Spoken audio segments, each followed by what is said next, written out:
विभाजित भारत में जब भारत और पाकिस्तान के टुकड़े नहीं हुए थे और जब अंग्रेज लोगों ने फूट डालो और राज करो, डिवाइड एंड रूल्स की पॉलिसी, गंदी राजनीति खेली और फिर पाकिस्तान और भारत के टुकड़े हुए और वो पैथापुर गांव पाकिस्तान में चला गया। रणछोड़ भाई रबारी का पूरा परिवार पाकिस्तान में रह गया और वो इधर उधर मवेशिया, ये भेड़ बकरियों को चराते थे, लेकिन पाकिस्तान के सैनिक उनको इतना परेशान करते थे कि वहां से परेशान होकर के एक रात को पूरा परिवार, इनके परिवार को कत्ल कर दिया गया और वहां से भागते हुए रणछोड़ भाई अपने एक दो जो घर के लोग बचे थे उनको लेकर के भारत की सीमा में, पहले इतनी तारबंदी वगैरह नहीं थी, वहां भारत में आए और भारत में कहां आए, बनासकांठा गुजरात में उन्होंने, जहां की रबारियों का गढ़ माना जाता, बजाओ तालियों ने युद्धों के लिए, वो बनासकांठा गुजरात में आए और वहां रणछोड़ भाई रबारी, आज भी उनका परिवार है पीटीआई जी, आज भी उनके घर में उनका एक वो लिखा हुआ लेटर है जो तत्कालीन प्रधानमंत्री लाल बहादुर शास्त्री थे 1965 के, उन्होंने लिखा था कि वारे रणछोड़ भाई वाह, थारी माए केवड़ थाने धावण धवराइयो के पाकिस्तान के 5000 फौजियों के होते हुए तो अकेला और हिंदुस्तान के ट्रेंड सैनिक जहां पे पिछड़ रहे थे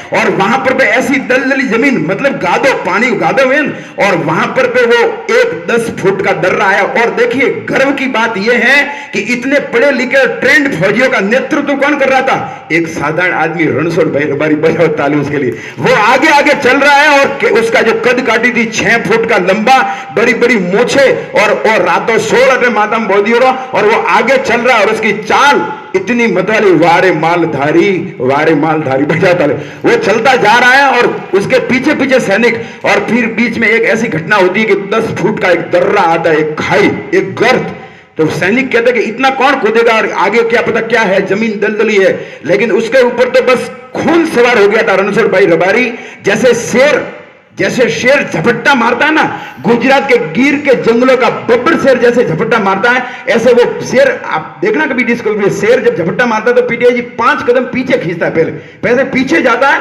और फिर गोर्राट के साथ में झपट्टा मारता है। तो वो रणछोड़ भाई रबारी उस नाले को देखा, सिर्फ 5 सेकंड देखा और उन्होंने कहा कि आप मेरे पीछे पीछे तो आ जाओगे, जैसे अभिमन्यु ने कहा था महाभारत में कि मैं तो घेरे तोड़ते जाऊंगा, गंगाराम जी आपको याद होगा, भंवरलाल जी, लेकिन कि मेरे पीछे पीछे आप घेरे तोड़ते हुए आ जाओगे, जब द्रोणाचार्य ने चक्रव्यूह रोसा था। तो ऐसे ही रणछोड़ भाई रबारी ने कहा कि पीछे, हाँ, तो सैनिकों ने कहा कि हम तो वेल ट्रेंड है, आ जाएंगे आपके पीछे। तो वो एक साधारण आदमी वहां से उनकी लाठी हाथ में, लागूराम जी, और पीछे थोड़ा सा ज्यादा, एक दौड़ लगाता, लंबी दौड़, ये मुझे कहने में बहुत मजा आता है, यहाँ तालियां देना, दौड़ लगाता है और लाठी का, जैसे वो पोल जंप ओलंपिक में होता है पोल जंप, ऐसे लाठी का सहारा लेकर के वो साधारण गांव का गरीब एक देवासी रणछोड़ भाई रबारी 10 फुट के दर्रे को कूद के पार कर जाता। दोस्तों बजाओ ताली उस शूरवीर के लिए। वो दर्रा पार करता है, पीछे पीछे सैनिक, कई सैनिक तो नाले में भी दर्रे में गिरते हैं, लेकिन काफी सैनिक वहां आ जाते हैं और ऐसा करते करते वो काफी करीबन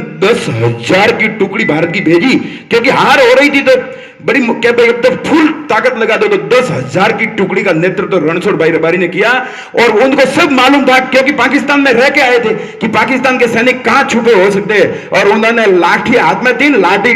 ऐसे ऐसे बजाई कि हाँ पाकिस्तान के सैनिक हो सकते हैं, और वहां वास्तव में सैनिक निकले। उन्होंने लाठी का इशारा किया, जैसे बैटरी करते ऐसे कि यहां हो सकते, और फौजियों ने गोलियां चलाई। ऐसे करते करते पाकिस्तान के 1 नहीं 2 नहीं 3 नहीं 100 नहीं 1000 नहीं 1200 सैनिकों को खत्म करवा दिया रणछोड़ भाई रबारी ने। और विद्याकोट, जो कि चारकोट वहां का एक शहर है, वहां पे ये विद्याकोट की चौकी है, उस पोस्ट पे भारत ने कब्जा कर लिया। और भारत के तत्कालीन प्रधानमंत्री श्री लाल बहादुर शास्त्री ने खुश होकर के 1965 में पहली बार